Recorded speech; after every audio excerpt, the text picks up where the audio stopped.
ဆယ်စုနှစ်တစ်ခုကြာအောင်ဖြစ်ပွားခဲ့တဲ့စစ်ပွဲကြီးပြီးဆုံးသွားချိန်မှာ Try မြို့လည်းကျဆုံးပြီးတော့ Greek လူမျိုးတွေအောင်ပွဲခံနိုင်ခဲ့ပါတယ်။ဒီချိန်မှာဣဒကာပြည်ရဲ့စစ်သူရဲကောင်းတယောက်ဖြစ်တဲ့ Odysseus ရဲ့အိမ်ပြန်ခီးကစစ်ပွဲအောင်နိုင်ခြင်းနဲ့အတူစတင်ခဲ့ပါတယ်။သူ့အတွက်တာမဲ့အိမ်ပြန်ခီးတစ်ခုလို့ထင်နေခဲ့ပေမဲ့အခက်အခဲများစွာကြုံရပြီး10နှစ်ကြာထိခီးစဉ်အကြာရှည်လိမ့်မယ်ဆိုတာကိုတော့ Odysseus ဟာမသိရှာခဲ့ပါဘူး။ Try မြို့ကြီးမီးလောင်ပြကျသွားပြီးတဲ့နောက်မှာOdysseus ဟာသူ့ရဲ့ဇာတိမြေကိုပြန်ဖို့အတွက်ရေကြောင်းခီးတစ်ခုကိုစတင်ခဲ့ပါတယ်။ပင်လယ်ခီးစတင်ပြီးမကြာခင်ရက်တွေမှာပဲ Odysseus တို့စစ်သည်အုပ်စုဟာမုန်တိုင်းတွေနဲ့ရင်ဆိုင်ကြရပါတယ်။အဲဒီကမှာ Odysseus နဲ့သူ့ရဲ့စစ်သည်တွေဟာကျွန်းတစ်ခုပေါ်ကခုတစ်ခုတည်းမှာခိုနားခဲ့ကြပါတယ်။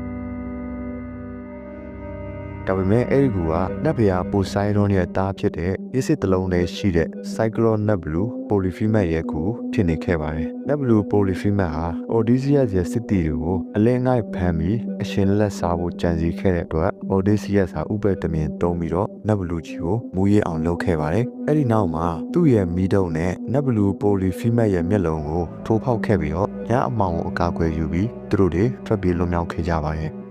ဒါပေမဲ့ Odysseus ဟာအမားတစ်ခုလုပ်ခဲ့မိပါတယ်။မင်းမီဟာ Odysseus ဖြစ်ကြောင်းကိုကြွေးကြော်ခဲ့ရပါ။ဒီလိုနဲ့ Nebulu Polyphemus ဟာပင်လယ်နတ်ဘုရား Poseidon စီမှာမမီကိုတိုက်ခိုက်ခဲ့ကြောင်းတိုင်တန်းခဲ့ပြီးတော့ Odysseus တို့စစ်သည်တွေကိုကြိမ်စာတိုက်ခဲ့ပါတယ်။ဒီချိန်မှာပင်လယ်နတ်ဘုရား Poseidon ရဲ့အမျက်ထွက်ခြင်းကိုခံခဲ့ရပြီးတော့သူတို့ရဲ့ပင်လယ်ပြင်အိမ်ပြန်ခီးရာထင်ထားတာထက်ကိုပိုကြညောင်းခဲ့ပါတော့တယ်။သူတို့လန်ခီးတစ်လျှောက်မှာဘုံတိုင်းနဲ့ပင်လယ်ပြင်အန်ဒီယမျိုးစုံကိုပြင်းထန်ကြုံကြရပါတော့တယ်။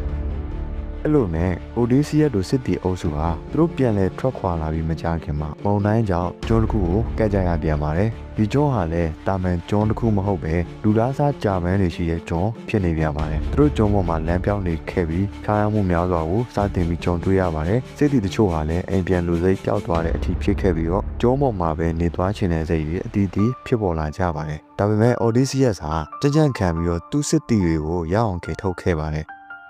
သူတို့ကျုံးပေါ်ခွာပြီးမကြခင်မှာပဲပင်လယ်ပြင်မှာကျက်စားတဲ့လူဘလူးကြီးနဲ့ထပ်ပြီးတွေ့ကြရပြန်ပါတယ်။အဲ့ဒီမှာတင်သူတို့ရဲ့စစ်တီတင်မောအုပ်စု12စီးတဲကစစ်တကြီးကဖျက်ဆီးခံရပြီးတော့စစ်တီတွေဟာလည်းတေကျေခဲ့ရပါတယ်။ဒီလိုနဲ့ခီးရန်ကိုတင်မောတစီးတဲ့နဲ့ Odysseus တို့ဖျက်တမ်းကြရပြန်ပါတယ်။ဒါပေမဲ့ကန်ဆိုးမှုတွေမကုန်သေးတဲ့သူတို့တွေဟာပင်လယ်စောမတယောက်ဖြစ်တဲ့စာစီရဲ့နန်းတော်ကိုရောက်ရှိသွားခဲ့ပြီးတော့စာစီက Odysseus ရဲ့စစ်တီတွေကိုဝက်အဖြစ်အသွင်ပြောင်းလိုက်ပါတယ်။အဲ့ဒီနေရာမှာတင်သူတို့ဟာတစ်နှစ်လောက်ထပ်ပြီးပိတ်မိသွားပြန်ပါတယ်။ဒါပေမဲ့ Odysseus ဟာဒါကိုမချေနဲ့ပဲထွက်လာအောင်ကြိုးစားပါတယ်။နီလန်မျိုးစုံရှာပါတယ်။ဒီလိုနဲ့ကျင်းစာတွေပြည့်ပြည့်မဲ့နီလန်ကိုသူကရှာတွေ့ခဲ့ပြီးတော့စာစီကိုအနိုင်ယူနိုင်ခဲ့ပါတယ်။ဒီလိုနဲ့သူတို့မထွက်ခွာခင်မှာစာစီထံက